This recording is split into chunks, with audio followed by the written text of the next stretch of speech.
Thank you, Mr. President-elect, and congratulations to you both. Have you tried to reach out at all to the President? And if he is watching right now, what would you say to him? Mr. President, look forward to speaking with you. And you say that you are being able to move ahead without interruption, but to Jeff's point, presumably at some point you will need access to more classified information, secure facilities and the like. What options are you considering? How will you move ahead if the President continues to refuse to concede? Well, look, access to classified information is useful, but I'm not in a position to make any decisions on those issues anyway. There's one, as I said, one president at a time, and he will be president until January 20th. It would be nice to have it, but it's not critical.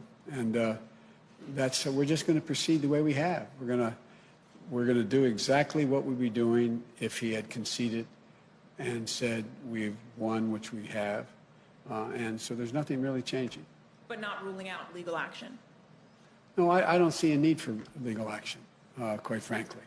I think the legal action is, you're seeing it play out, the actions he's taking. And so far, there is no evidence of any of the assertions made by the President or Secretary of State Pompeo.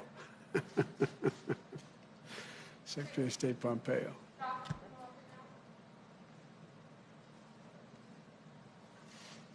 Thank you, Mr. President-elect. Democrats are on track to lose a handful of seats in the House of Representatives. That could make it harder to pass legislation with just Democratic votes. And I'm just curious, how does that impact your plans for what priorities you think you can get through this Congress, especially if the Senate remains in GOP control? And during the lame duck, will you be coordinating with Speaker Pelosi on how she should be negotiating with Republicans? Well, I've spoken to the leader, and I've spoken to the minority leader in the House. And one of the urgent things that need to be done is people need relief right now. Right now. Small businesses, people who are about to be evicted from their homes because they can't pay their mortgage, unemployment insurance. You know, what's going to happen is you're going to see what people don't realize is the failure to provide state and local assistance. You're going to see police officers, firefighters, first responders laid off. And I think the pressure is going to build. But the fact is that I would hope that the President at least has the sensitivity and knowledge to know that a lot of people are in real trouble right now, between now and the time we get elected, till we get sworn in. And so it's my hope and expectation. I'm sure that the majority leader, the Speaker of the House, as well as the minority leader, are working right now on the priorities they have laid out. But do you plan to be active in those negotiations, working with Speaker Pelosi to represent Democrats in the table? Well, we've been talking, and they know my views, and I support what they're doing. And then my second question was about the Senate. Do you plan to campaign in Georgia before your inauguration to help Democrats in the 2 runoff races there as they try to flip the Senate? And how important is a Democratic-held Senate to your agenda? Well, obviously, it'd be much better if we had a tie in the Senate, which means that because this Vice President become incredibly important beyond what she already is. But we're going to do anything we can that they think we can do to help. And does the Democratic Senate help your cabinet chances? Does that change how you consider who you nominate to cabinet posts?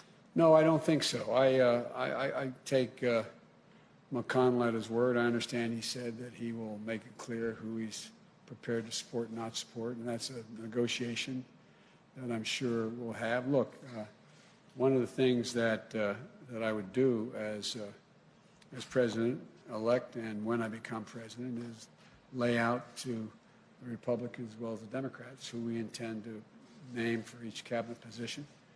I hope we're able to be in a position to let people know at least a couple that we want before Thanksgiving, and we'll just work this out.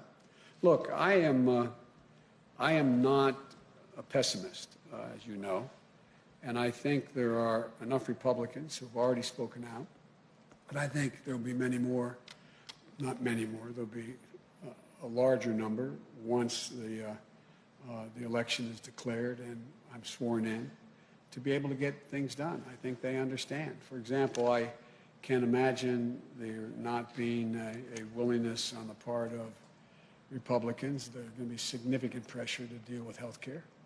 Their own constituencies are in that position. So I'm not, I think we can get a lot done. Thank you. And one last question from Meredith in the newsroom. Sir, what do you say to the Americans that are anxious over the fact that President Trump has yet to concede and what that might mean for the country? Well, I just think it's an embarrassment, quite frankly. The only thing that, how can I say this tactfully? I think it will not help the president's legacy. I think that I know from my discussions with foreign leaders thus far that they are hopeful that the United States democratic institutions are viewed once again as being strong and enduring. But I think at the end of the day, you know, it's all going to come to fruition on January 20th. And between now and then, my hope and expectation is that the American people do know and do understand that there has been a transition.